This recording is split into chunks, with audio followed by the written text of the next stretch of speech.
గమనించాలి. కష్టాలు, రోగాలు, బాధలు, సమస్యలు మనల్ని ఎంతగా బాధించుచున్నా సరే దేవుడు తోడుగా ఉన్నారు.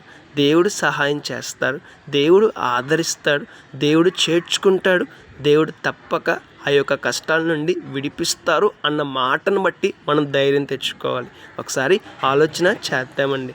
కష్టాలు బాధిస్తాయి, రోగాలు బాధిస్తాయి, సమస్యలు మనల్ని కృంగిపోనట్లుగా చేస్తాయి, నిజమే. అయితే దేవుడు మనకు తోడుగా ఉన్నారు అన్న మాటను బట్టి మనం ధైర్యం తెచ్చుకోవాలి. దేవుడు మనకు సహాయం చేస్తారు అన్న మాటను బట్టి మనం ధైర్యం తెచ్చుకోవాలి. మన సమస్యలు, బాధలు, ఇబ్బందులను చూసి భయపడకుండా ముందుకు సాగాలి. ఎప్పుడైతే మనం కష్టాలను ఎదురిస్తామో, రోగాలను ఎదురిస్తామో, మనం కలిగిన సమస్యలను ఎదురిస్తామో, ధైర్యంగా జీవిస్తామో దేవుని సహాయం తప్పక పొందుకుంటాం. అలా కాకుండా కష్టాలకు భయపడిపోయి, రోగాలకు భయపడిపోయి మనం రాచి పడిపోతే దేవుని సహాయాన్ని కోల్పోయే ప్రమాదం ఉంది. దానికి తగిన పర్యవసనాలు పొందుకునే ప్రమాదం ఉంది. ఒకసారి ఆలోచన చేద్దాం. దేవుడు తోడుగా ఉన్నారని విషయాన్ని గుర్తిద్దాం, ధైర్యంగా జీవిద్దాం, కష్టాలను జయిద్దాం, సహాయాన్ని పొందుకుందాం, ఆశీర్వాదాన్ని పొందుకుందాం. May God bless you.